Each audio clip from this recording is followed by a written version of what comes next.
To Port Elizabeth from there, where Sandy McCowen continues to track the strike there for us. Sandy, a very good morning to you. And yes, with Sars offices already having expected to be open at 8 o'clock this morning, what are you seeing happening on your side? Well, customers were shocked this morning when they came to the Sars offices. They were told that by the security that the offices here are closed. The security told them that the people who were coming to work today were threatened and have left, and there's no one to help them. One of the customers said he came all the way from Port Alfred to Port Elizabeth. He had to take a taxi, which had cost him money, and he'd come all this way to have his tax done to find that the offices here are closed.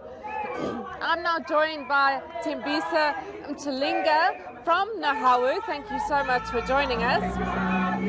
We heard this morning from the security that no one has arrived at the offices today and that some employees were threatened. Is this true?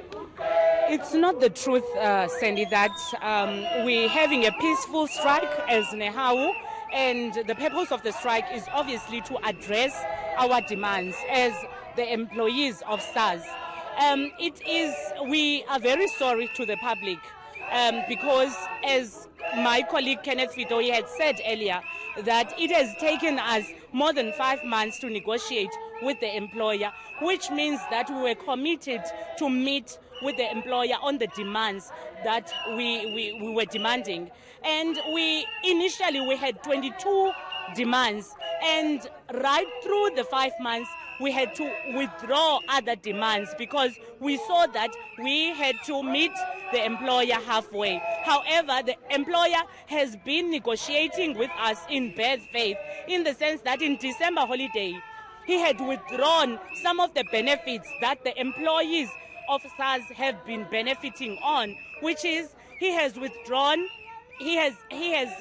submitted an intent to withdraw from the encashment of leave. He has withdrawn from the bursary. The members of Nahawu applied for the bursaries and had no budget to be paying their bursaries, their fees this year. However, because the employer had withdrawn with immediate effect the bursaries, then the applications were all rejected this year. So are you willing to go back to the negotiating table? Yes, we are. We have informed the employer since Monday. We have been with the employer and we are available with them. We sat with them on Monday up until 12 o'clock trying to reach an agreement. However, the employer had offered us at a sliding scale, which is the criteria is guided by performance, of which we understood that the employer had actually did not understand what an annual increase is. Are you willing? The strike is indefinite. Are you going to continue striking until as long as it takes, or what are you going to do? Yes, as our DGS had said in an interview yesterday, we are going on a strike, and this is an indefinite strike up until the employer meets our demands that are there on the table. Thank you so much for joining us. That was Tembisa Mchalinga from the provincial Nahawu here in Port Elizabeth, talking to us outside of the Sars offices, which is closed today. All right, thanks very much, Sandy McCowen.